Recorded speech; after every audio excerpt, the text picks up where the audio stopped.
Hey guys, this is a HMC Transient 3.2 V3 subliner. It's got a Tanto Magnucut blade and it's got a Zur satin finish, which I believe is somewhat new for Jim. I think this is a newer finish he's doing on his blades, and he started doing it earlier this summer. This knife is really cool. As you can see, it's got the DayGlo handles, and it's got a Tanto blade. And if you're familiar with Jim, he doesn't do too many Tanto blades. Typically, it's a drop point variation of some flavor. He either does it in a 3.2 or he does it in a 2.9. This happens to be the 3.2 variant with a window. He also does them with studs. Overall, it's a very cool knife. Easy to deploy, reverse flick, thumb flick, and flipper tab. All methods work really well, and it's extremely smooth. And you can also roll it out very easily. These knives are somewhat difficult to get. He does drops, I want to say, about once a month, but it's maker's choice. So you won't really know, what he's going to drop. Then he'll send out an email or put something on Instagram with what he's gonna make, and then once he makes that, he moves on to something else. This DayGlo variant, this was actually a pickup from Pacific Northwest Custom Invitational here this summer, and this was the only one he had in DayGlo, and so I picked it up. But it's a very cool knife when compared to some of the others in the market. If you're not aware of HMC, Jim's been making knives here, I want to say, for the better part of coming up on 4 or 5 years now, maybe even longer. Actually, I think even longer than that, but he kind of really blew up on the market, I guess, kind of around COVID when he launched the Transient and kind of got into the more machine-assisted custom stuff that he's doing. He started off by making the Transient frame lock, and I believe this was a couple years ago, and then he transitioned into subliners only. The frame locks suffered from lock bar pressure. That was pretty heavily reported when he was making those, and so I think he took that feedback and just scrapped that whole thing altogether for the most part, and then transitioned into subliners, as you can see here. So this has blackened hardware, blackened liners, and it really pops off the DayGlo. Feel in the hand is excellent. I've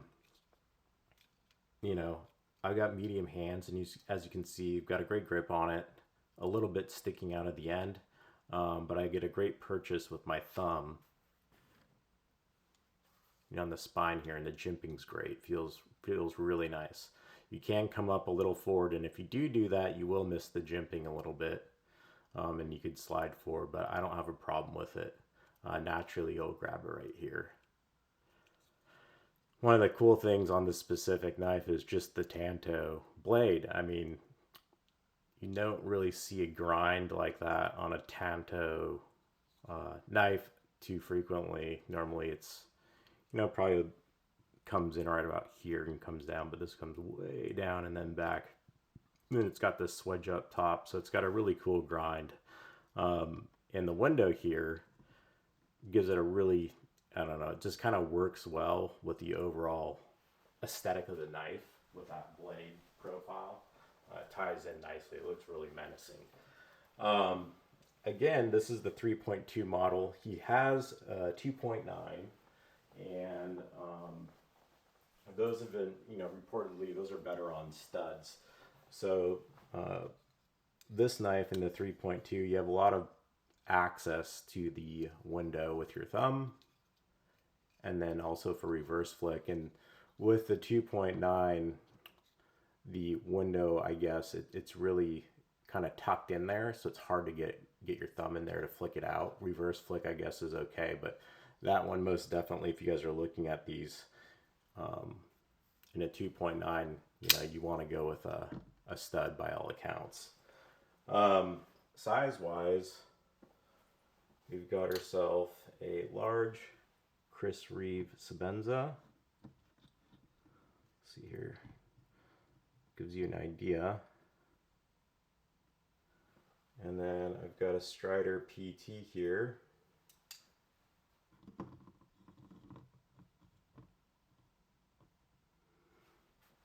Is it in?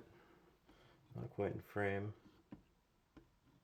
There you go. So that gives you an idea. So it's quite a bit larger than the Strider, but then the Sebenza, you know, actually makes it look like not a small knife, but definitely smaller, especially out here towards on the blade side of things. The handle on the Sebenza is slightly larger too, as you can see. I've got it pretty much lined up butt to butt, and as you can see, the Chris Reeve sticks out further.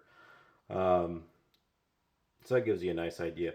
What's nice with the Strider though is you have this front choil here, so you can get your fingers up there, whereas both these do not have that feature, so you have to rely on the larger grip to get a full purchase.